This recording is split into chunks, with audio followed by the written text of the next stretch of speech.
you're coming in, you pull into the house, you're looking at the landscape of it all. Like, do you want to eagerly walk in the door, or you're like looking over your shoulder, where am I? Like, what's going on? I had a heart-to-heart conversation with them and even told them, I'm like, I don't recommend you selling. You have like a kind of unique background. You told me that you have a passion for interior design and you're a realtor. So you have this beautiful mix. Saturday and Sunday open houses. We got 5 offers on the table and we sold it for over asking price at $760. Wow. Yeah.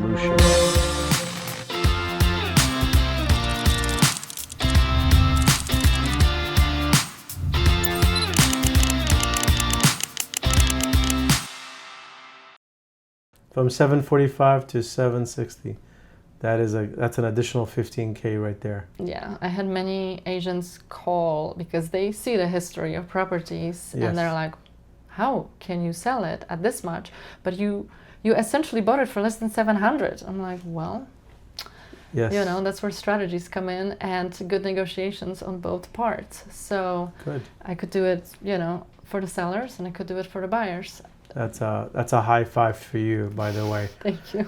I mean, there is many circumstances this past year where the last, I think, 12 to 14 months where, there was a lot of ups and downs in the economy and people were unsure about their jobs and uncertain about things. But having somebody like you in their corner solving just something such a short term, how did you help them with that? That's really nice. And still be able to sell it and be able to get the seller to do what they wanted to do. They were able to they felt better that way. So it's good. Yeah. So good job on that. I mean, I'm just there to guide them. It was their decision, of course.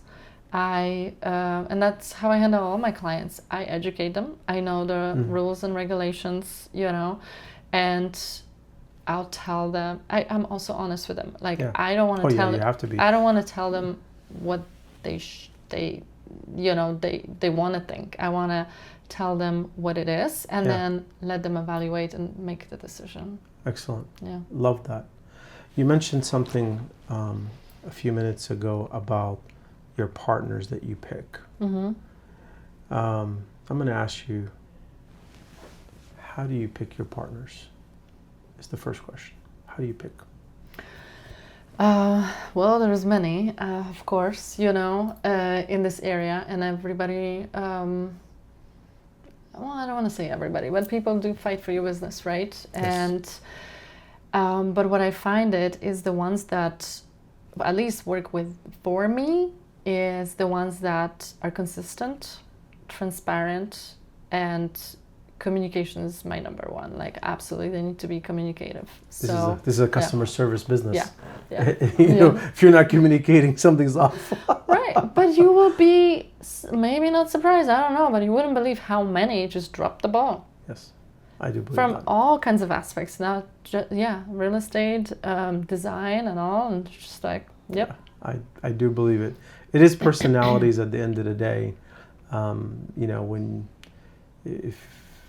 When you're tired or you have family matters or sometimes you can't communicate, you have circumstances, but you do also have clients and those clients rely on you to be answering the phone or to answer the emails or to give what they're looking for, at the end of the day. So it is very important. But we're also human, right? Yeah.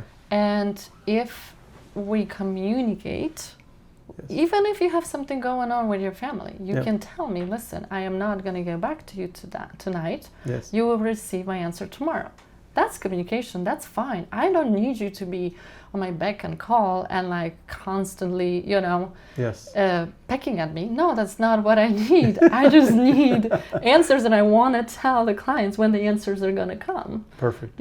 So that's the transparency too. So that's number one. So what's number two? Okay, so transparency. Transparency is number two. Anything number three?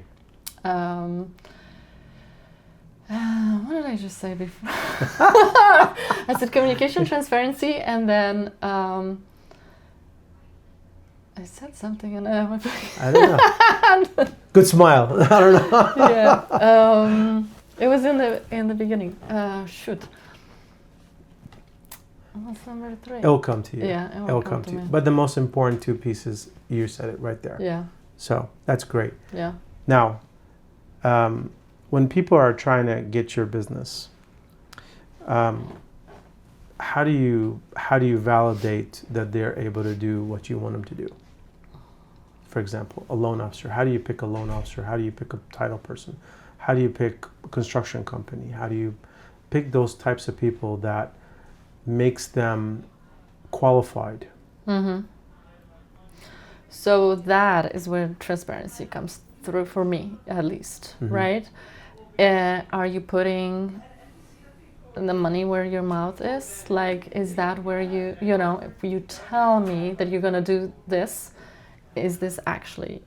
I expect you to. I believe you right Yes. there. You know. Okay. So if that doesn't happen, you know, Done. maybe 1 try, 2 tries, and then you're out. Yes. You know, strikes. Got I it. like baseball. I like baseball's a good baseball's a good game. Baseball's a Yes. good game. Yes. That is a good. I mean, Yeah. it is true that relationships is important, but Mm-hmm. your performance and your job is the next level of that relationship, because then it shows trust, it shows honesty. So, because sometimes, you know, we've all built friendships with people that we work with, Mm-hmm. but it has that longevity when the transparency is there, the honesty is there, the good communication is there.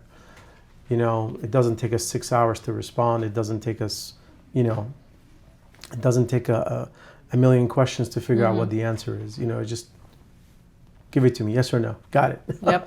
Yep. So it is understood, you know, very clear. Now, a little bit about the future market of Maryland. Mm-hmm. We're in 2026. How do you see this market this year looking like? So far, it's looking really good. You know, last year I was worried. The end of the year was a little shaky. Yes. But starting January, absolutely amazing. I think people were kind of on the offense, sitting around waiting to see what the rates are going to do. They were dropping, they were rising, Mm-hmm. and then finally, you know, all the winter storms went through, and the rates kind of leveled off, and people were tired to sitting around and waiting. And now we're seeing an action happening, and there's a lot of houses coming up on the market, a lot of coming soon, a lot of even behind the scenes, like off-market deals going on. Nice. Are there buyers that are sitting and waiting? Yes. Is that good? I don't know. Waiting, as we know, not so good maybe in real estate. You know, you gotta get in somehow. That's a good one. Yeah. Actually, I'm going to ask you kind of a tough question, a Yeah. little bit. It's going to be a little bit biased, and I'm going to see how you're biased on this one. Okay. I don't like being biased. And I don't like being biased, but hey, let's ask that question anyways. Let's see. Now, you're Maryland. Mm-hmm. And you got Virginia right next door. If a buyer's looking to consider either Maryland or Virginia, Mm-hmm. and that's where the bias is going to be, Yeah. why would you recommend Maryland to live in? Probably political views mainly.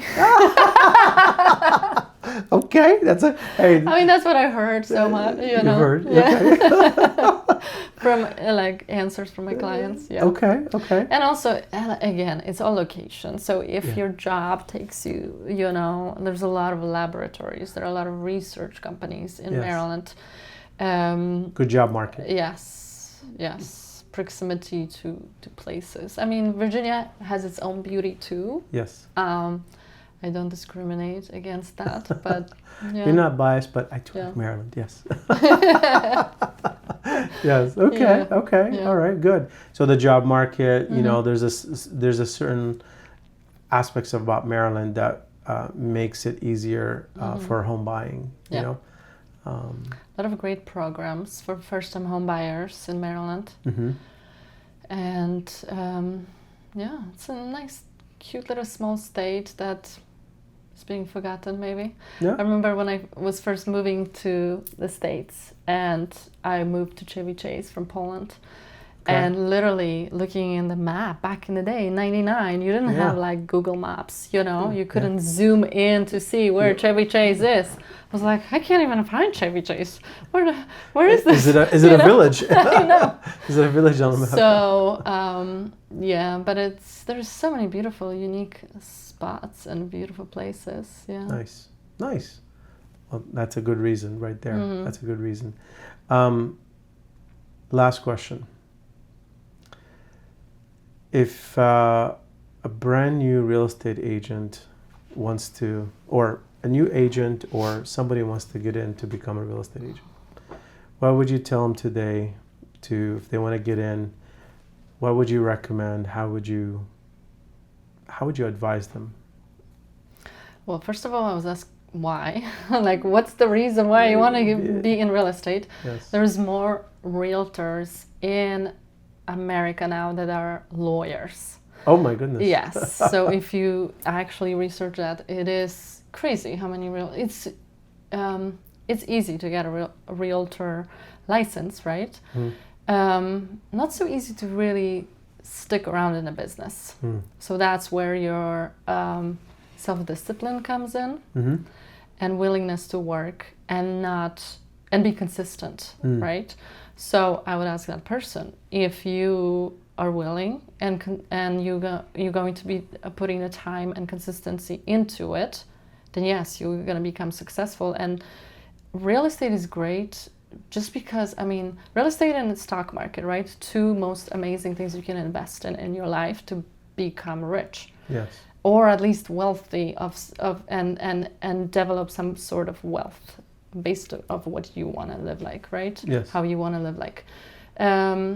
So even knowledge of that is great, but it's not for everyone. Yeah. It's not for everyone. Well, get some coaching, get some training, and there we go. Yep. Everybody, thank you so much for being on the show today.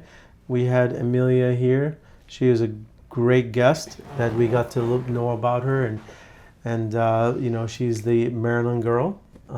So thank you for being on the show. Really do appreciate it. Don't forget to like, share, and follow and comment. And if you get to want to meet Emelia, please reach out to me. I'll connect you with her, or you know, I'll probably tag her and you can get her from there as well. Sounds good. Thank you. Thank you, everybody. Thanks so much. We'll see you again. Thank you. Awesome. Awesome.